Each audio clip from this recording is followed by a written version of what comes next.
कैसे हैं आप सब। मैं इमरान मिंटू, सोशल एक्टिविस्ट, और एक और टॉक शो लेके आपके लिए हाजिर हूँ।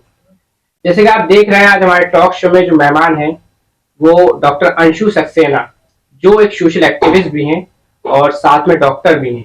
तो आपने कि जैसा देखा होगा कि हमारे टॉक शो में हम फेमस पर्सनालिटीज को यहाँ पर आते हैं, और भी लोग जो वार्ड मेंबर के इलेक्शन लड़ते हैं, तो हमारे टॉक शो के जरिए आप अपनी बात आगे तक पहुंचा सकते हैं और हमारे टॉक शो के जरिए आप मशहूर हो सकते हैं। तो हमारे टॉक शो, सारे आप टॉक शो जो भी देखेंगे उसमें एक इन्फॉर्मेटिव टॉक शो दूंगा, और हम बात भी करते हैं महिला शक्तिकरण, जैसे वुमेन एम्पावरमेंट की, और उसकी मिसाल और महिला शक्तिकरण का जो काम करती है वो मिसाल आज हमारे आपके सामने, और हमारे सामने बैठी हुई है डॉक्टर अंशु सक्सेना। हम उनका टॉक शो में स्वागत करते हैं।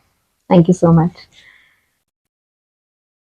अंशु जी, जैसे कि हमारे व्यूवर्स हैं और अलीगढ़ की जनता है, आप उनको अपने बारे में थोड़ा बताइए।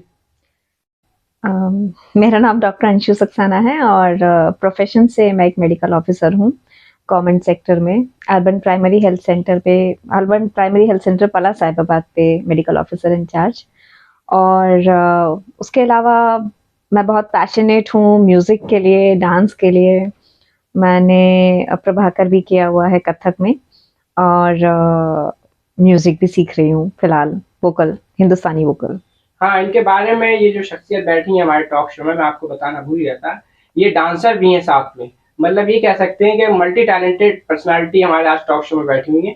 तो ये टॉक शो आप पूरा देखिए, बहुत इंफॉर्मेटिव होने वाला है, बहुत इंटरेस्टिंग होने वाला है। तो जैसे कि आप बता रही हैं कि आप सोशल एक्टिविस्ट भी हैं, जैसे कि हमने आप लोगों को बताया था। तो जैसे आप किसी एनजीओ से जुड़ी हुई हैं, जिस तरह से, किस तरह से आप महिलाओं की समस्याओं को देखती हैं और आपने किस तरह से उस पर वर्क करती हैं, एक एक डॉक्टर होने के साथ साथ। मेरा खुद का एक एनजीओ है, शिव समृद्धि संस्था के नाम से, जो कि पिछले 4 सालों से मैं रन कर रही हूँ। और उसमें बेसिकली जो मेरा मोटिव है उसको स्टार्ट करने का, वो यही था कि जहाँ मैं रहती हूँ वहाँ पे आसपास बहुत सारी बच्चियाँ, मतलब रहती हैं। और धीरे धीरे स्लोली एंड ग्रेजुअली मुझे पता चला कि जैसे उनको डांस का बहुत शौक है। तो जब मैं अपनी बेटी को सिखाती थी और उसको जब प्रोग्राम्स में ले जाती थी, तो एक-एक करके मेरे पास बच्चियाँ जो हैं पड़ोस की बढ़ने लगी, दीदी क्या आप, हम भी आ सकते हैं। तो इस तरह से धीरे-धीरे करके वो एक ग्रुप बहुत बड़ा तैयार हो गया। और वो बच्चियाँ पिछले 4-5 सालों में आगरा में ताज महोत्सव में, आगरा महोत्सव में, करनाल में, दिल्ली में ग्लोबल अवार्ड फंक्शन में उनकी परफॉर्मेंस हो चुकी है, वो बच्चियाँ परफॉर्म कर चुकी हैं। और पिछले 3 सालों से वो लोग अलीगढ़ प्रदर्शनी में भी जो है वो प्रोग्राम्स दे रही हैं, जो कि मेरा खुद का प्रोग्राम होता है और हर साल हम कराते हैं, सिर्फ़ इन बच्चों को एक अच्छा प्लेटफ़ॉर्म देने के लिए। तो मतलब ये रहता है कि बहुत सा कभी-कभी ऐसा होता है कि आप चाह के भी चीज़ों को नहीं कर पाते, क्योंकि कभी-कभी आप उसे अफ़ोर्ड नहीं कर सकते। तो मेरा मोटिव यही है कि जो बच्चे टैलेंटेड हैं, उनका टैलेंट निकल के आए, और ये सारी बच्चियाँ बहुत टैलेंटेड हैं। और इस बार भी हम जो है वो तैयारी करेंगे और बच्चों को अलीगढ़ एग्ज़िबिशन में फिर से मेरी बच्चियाँ जो हैं वो परफ़ॉर्म करेंगी। अच्छा, वेरी गुड। आप भी तो मल्टी टैलेंट पर्सनालिटी हैं, और आप भी डांस अच्छा करती हैं काफ़ी। ये इनके टॉक शो में कहते हैं मल्टी टैलेंटेड पर्सनालिटी, आप लोग जैसे जानते होंगे, डॉक्टर होने के साथ एक सोशल वर्कर भी हैं और एक अच्छी डांसर भी हैं। और इनका ये जो जैसे आप तैयारी करवाती हैं बच्चों को, ये जो स्लम्स एरिया वाले बच्चे होते हैं जो एफर्ट नहीं कर सकते, तो देखिए ये एक बहुत अच्छी बात है, एक डॉक्टर होने के साथ साथ और एक मानवता का संदेश देना समाज में, ये एक बहुत बड़ी बात है। तो और हमारा चैनल भी इसी पे काम करता है, ह्यूमैनिटी वर्क्स पर, जो लोग गरीब लोग हैं उनकी जो लोग सहायता करते हैं। तो ये एक समाज में एक अच्छा मैसेज जाता है कि अपने लिए तो इंसान जीता ही है, साथ में दूसरे का भी उसमें ध्यान रखिए। अच्छा, टॉक शो को आगे बढ़ाते हुए आपसे दूसरा क्वेश्चन ये करते हैं कि जिस तरह से आप ये देख रही हैं, अलीगढ़ में एक मेयर का इलेक्शन होने वाला है अभी, और अलीगढ़ में उसमें as a doctor, social activist, उसमें आपकी क्या ओपिनियन है, आपकी क्या राय है कि एक मेयर अलीगढ़ में कैसा होना चाहिए?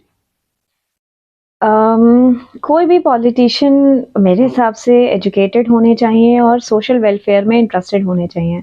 अगर वो सोसाइटी के बारे में सोचेंगे तो डेफ़िनेटली वो एक अच्छे जो है वो मेयर या जो भी जिस भी उसके लिए होंगे वो साबित होंगे। तो बेसिकली अगर आप पॉलिटिक्स में जा रहे हैं, तो आपका जो मेन उद्देश्य है वो ह्यूमन वेलफेयर होना चाहिए, कि आप लोगों के लिए अपनी सिटी के लिए या अपने स्टेट के लिए और फाइनली अपनी कंट्री के लिए कितना अच्छा कंट्रीब्यूट कर सकते हैं, वो आपके लिए एक बहुत अच्छी अपॉर्चुनिटी होती है। तो आई बिलीव कि ये एटलीस्ट ये क्वालिटीज एक पर्सन में होनी चाहिए जो कि प्रेजेंटली मेयर के इलेक्शन के लिए जा रहे हैं। नहीं, ये बहुत अच्छी क्वालिटी आपने बताई कि वो सबसे पहले एक चीज़ है कि सोशल वेलफेयर पे काम करना उसका ज़रूर होना चाहिए। लोगों को मतलब एक तरह से लोगों को समझे, वो लोगों की नीड्स समझे, लोगों की प्रॉब्लम समझे और उसे सॉर्ट आउट करे।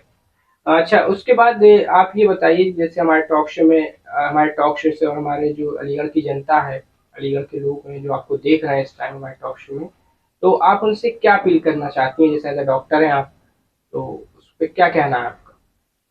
बीइंग अ डॉक्टर मैं यही अपील करना चाहूँगी कि इस समय जो है वो डेंगू के केसेस बहुत आ रहे हैं, तो अपने आप को मच्छरों से बचा के रखें। मेरा मतलब इनफैक्ट आप जो है वो मच्छर पैदा ही नहीं होने दें, क्योंकि पता नहीं कब आप जो है वो उससे अफेक्ट हो जाएं। इवन मुझे डेंगू हुआ था तो मुझे खुद नहीं समझ में आया कि मैं कहाँ इन्फेक्ट हो गई, कब इन्फेक्ट हो गई। और मतलब तो बेसिकली हमें डेंगू का मच्छर जो है वो साफ पानी में पनपता है, तो हमें अपने घर में सफाई रखनी है, कहीं भी अननेसेसरी वाटर इकट्ठा नहीं होने देना है।